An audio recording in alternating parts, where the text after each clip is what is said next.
Hello, everyone, and welcome back to another episode of the 8-Bit Adventures podcast. This is episode 301. I am your host, Sean Hayes. And we're here to bring you the latest and greatest gaming news of the past week. I had a moment where I wanted to go straight into introducing co-hosts. Because of our episode last week and had a bit of a brain fart. I apologize for that. I apologize for a little bit of the audio quality in last week's episode. Unfortunately, I don't have a multi-mic setup in my office. So we had to do like a sort of 360 setting to just capture audio from the whole room.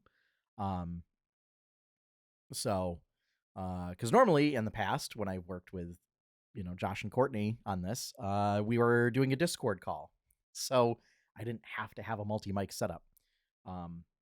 That is, it would be pie in the sky, wildest dreams, but that would require like a mixer. I already have mic. I have XLR mics from when we did Tales of Jamora, but yeah, the money's not there right now to get a mixer and get all that stuff set up. And I'd have to have like a way to get the mixer imported into digital audio.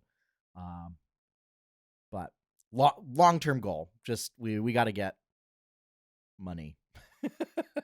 We're kind of paycheck to paycheck right now. So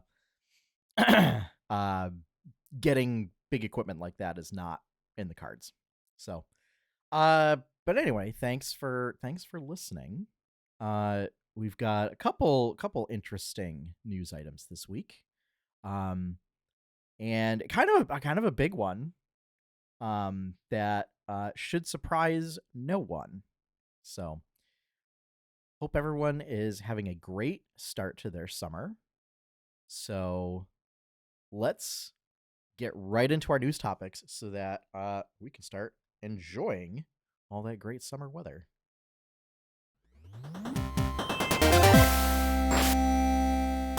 First up, Polygon reports that Dungeons & Dragons is having another unlikely crossover event, this time with Destiny 2.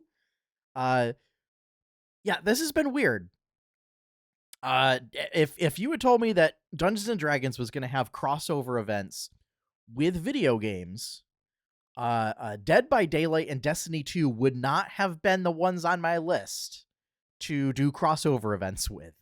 I figured, like Final Fantasy 14 maybe, or Monster Hunter, like RPGs. I don't know, even World of Warcraft sounds like I would be better suited, but like, I mean, sure. Yeah, I don't know, man. So here's what the crossover event is gonna do. There's gonna be D&D themed armor sets, and D&D themed ships, for your character. So, for the live viewers, you can see it in the thumbnail here. So there is a draconic armor set as well as a draconic ship. There is a mind flayer armor set as well as a beholder ship. And a displacer beast armor set and an owlbear ship. So those will be available. Yeah, just I don't know, weird crossover type stuff. D&D did have a crossover thing with Minecraft, which I think really works. That was a couple years ago. Like, I think that's great. Stuff like that. Or like any sort of survival or RPG game, or even an action game, I think could work.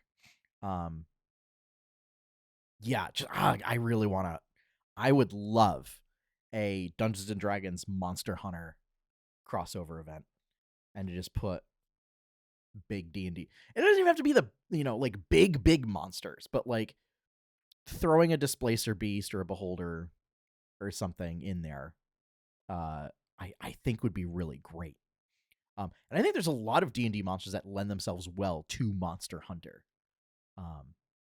So yeah, Wizards, call Capcom, make it happen, and do it for Rise. I don't want to have to. I don't want to have to like download Iceborne, and play through Iceborne to get to this stuff. Just because I mean, Monster Hunter World did crossovers with Final Fantasy and Witcher, and those felt really good. Like they were really cool, kind of crossover things. Like Behemoth is still a really interesting fight to do in World. And Ancient Leshen, I think, fits really well thematically. So yeah, I I love crossover stuff. I think this is great. I just think it's weird. I I think the two of Vecna being in Dead by Daylight, because I mean, like you could have done like I guess because Vecna they want to promote the new book, but like I don't know, like Lord Soth or Strahd or like somebody that's been in Ravenloft, I feel like makes a lot more sense to do. Or Saravok, even. Like if you're gonna like bring it back to Baldur's Gate 3, do like like Saravok or something like that, or just a straight up Mind Flayer. Like I think Mind Flayers are terrifying enough. You don't even have to pick like a unique one. So, but yeah. So Destiny 2 and Dungeons and Dragons. Next up, so Sony had a state of play presentation, based on granted, reactions to these things are always not great, but it seemed to be even less exciting than usual, based on reactions to it. Seemed like there wasn't a whole lot of actual PlayStation exclusives, and a lot of the things mentioned were either former PS exclusives coming to Steam, or just stuff that is being released multi-platform, as is the case of Monster Hunter Wilds, and similar games. So, so on that note, it was also announced that God of War Ragnarok will be released on Steam, is coming to Steam, but will require an active PSN account and for you to log into it to play this game. This is, for those keeping score, the issue that they ended up having with Helldivers 2 and what caused Helldivers 2 to get review bombed on Steam. That one, you could argue makes more sense because it's an online multiplayer game. This one's a single player experience, so I don't like Sony. It feels like Sony. I don't know. Like it's put out that like as far as like between Xbox and Sony, like they quote unquote won the console war for this generation. Like they're certainly console wise doing way better than Microsoft is with the Xbox. But decision wise, there's just some weird stuff going on. It feels like they're going in the opposite direction of Microsoft, where Microsoft is like, maybe we'll pull away from focusing on consoles and just like focus on getting our products on every platform. And Sony's like, yeah, maybe we'll put stuff on every platform, but like we're going to force you to go through the PlayStation ecosystem in order to do that. So I don't know. Yeah, I don't think this is going to bode well. I don't know if I foresee this game doing as well as prior titles did, that were released to Steam. Cuz like, for me, stuff being released on Steam was like how I was able to play Horizon. And it was great. If you're going to require me to have a PSN account, then I'm not going to buy these games. I'm not going to do it. Like I don't have a PlayStation. I'm not going to bother. Uh, so I don't know. I don't know what Sony's doing, folks. But it seems like a bad decision. And I don't know if there's gonna, because it's like a re-release basically. I don't know if there's gonna be the pressure like there was with Helldivers, especially even from the development team, uh, to push back and remove that requirement. Um, so I don't know. I think that's gonna hurt this game's sales on Steam. Because it's basically then your market is people who already have a PlayStation. But if they already have a PlayStation, they would have already played this game. So why would they then rebuy it on PC? I don't know. So it's weird. Next up, Lego and Nintendo, uh, and how I described it on Facebook when I posted this story, have the sheer audacity of releasing the first Legend of Zelda. Everybody was waiting for a Legend of Zelda Lego set, and it's being released. It is it's sort of like a collector set, more in lines with Lego ideas than like the Mario sets. So this is geared much more towards like older collectors than like younger kids. But it is a 2-in-1 Deku Tree set. So one of them is the Ocarina of Time Deku Tree that comes with, little Child Link and Ocarina of Time Link minifigs. And then the other part is a Breath of the Wild Tears of the Kingdom Deku Tree set with Link and Zelda. The audacity to force you to pick one to build. Or to buy two. Which I don't see people doing, because this set will be priced at $300. And it contains over 2,000 pieces. I looked it up, but I don't have the actual piece total on hand right now. So I can't remember. I think it's somewhere between 2,000 and 2,500 pieces. So it's a big hefty set. But it's so great. And I mean, I wish Lego would just sell like the minifigs alone. I don't know. Like, I can tell you right now, the like Link and Zelda minifigs would absolutely sell like gangbusters. And I had wished that they gave the Mario Legos this treatment, or Lego sets this treatment, instead of like building a like Mario figurine out of bricks and having the weird little electronic components to it. I would have rather they just had little minifigs. But yeah, these sets are gorgeous. I again, the money's not there to get it, but I really wish it was. So yeah, if you have the money to do so and you're a big Zelda fan, I think it would behoove yourself to go pick this up. Next up, probably our big story of the week, Pixelborn. So Lorcana fans, you've probably heard of Pixelborn. It was an unofficial free client that was developed by like a single person. Seems like I don't quite know if it was developed specifically with Lorcana in mind, or if it was developed to just do digital card games, and then like there was a client adapted for Lorcana. But Pixelborn got really big during sort of the first chapter stockouts. So it gave people a way to play the game.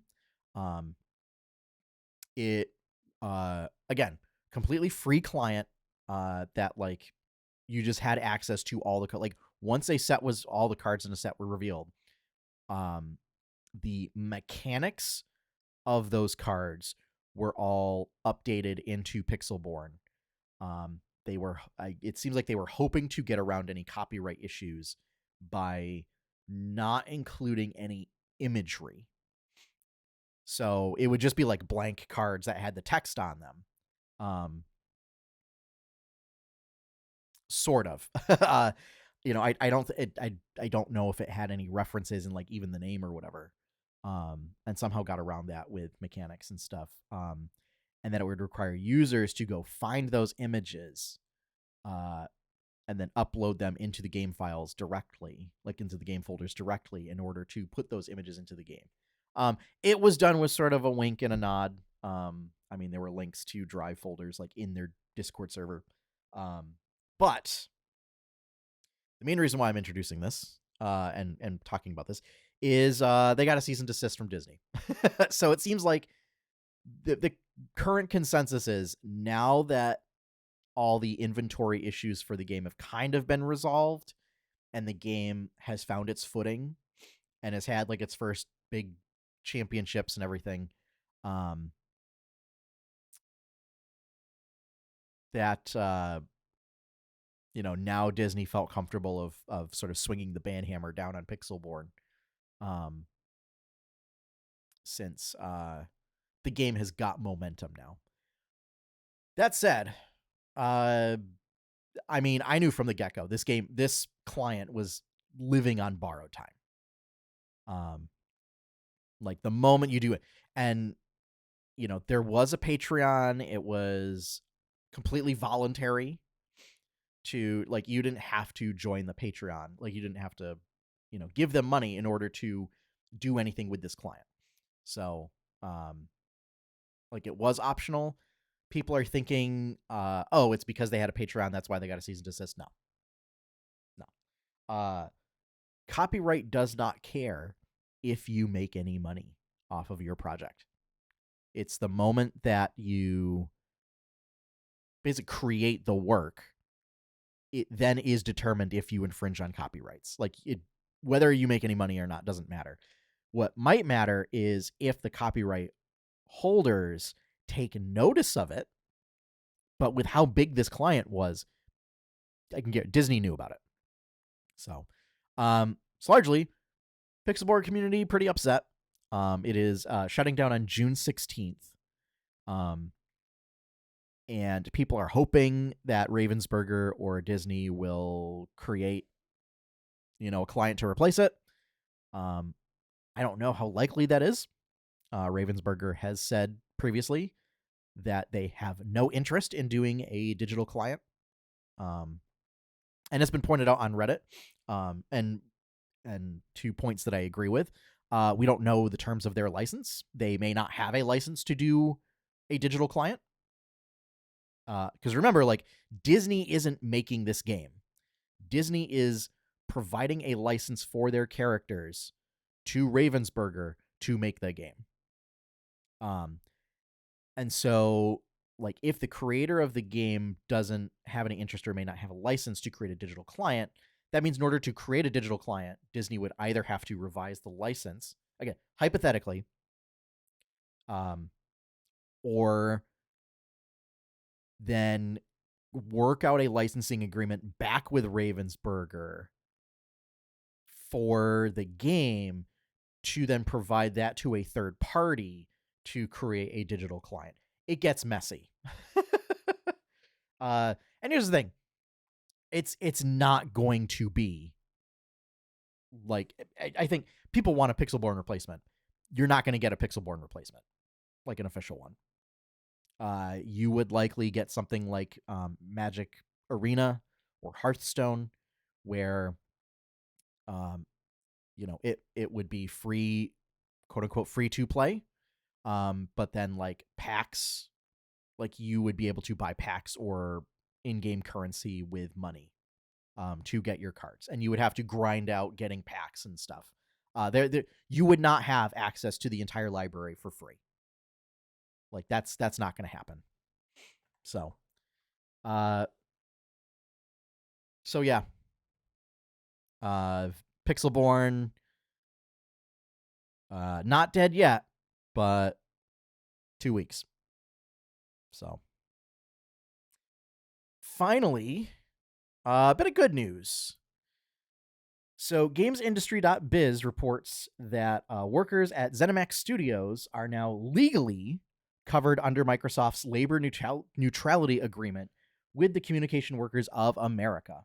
So, ZeniMax Studios does have a union for its QA workers, but basically with a bunch of studio closures that were part of the big mass round of layoffs at Microsoft. So this allows, other departments at ZeniMax Studios to then unionize without any potential interference from management. So, I don't know if other departments would be able to join. Like, I don't know if ZeniMax Workers United only covers QA, or if it allows anybody at the company who is capable of joining a union to join that union.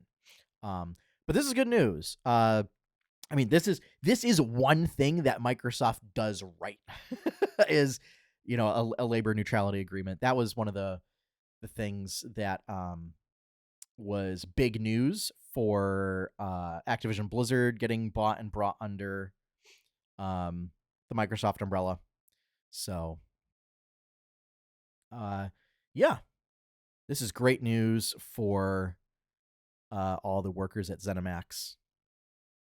And hopefully the industry continues to take notice and keeps moving towards unionization for their workers. Because, if the video game industry, like, it has a lot of parallels to how Hollywood works, and like the film industry. The difference is the film industry is like almost entirely union. And that seems to work just fine. So for all the naysayers who think unionization would just hurt game development,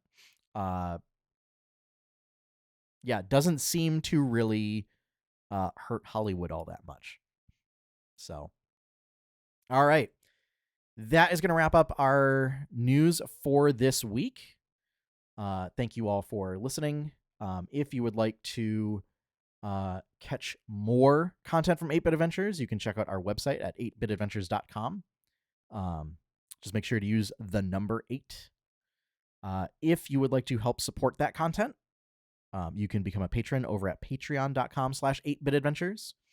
Patrons can get benefits for as little as $1 a month.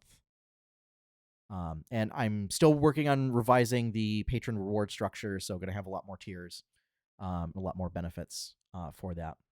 I'm on paternity leave right now, so like my time has been limited to do a lot of like outside projects and things. But it is still kind of in the works. So big shout out and thank you to all of my current patrons. Thank you for your continued support. And lastly, our opening theme is One Up by Professor Shy Guy. You can find his stuff over at professorshyguy.bandcamp.com. And with that, that's it for this week. So as always, have fun, happy gaming, and enjoy your pie cake.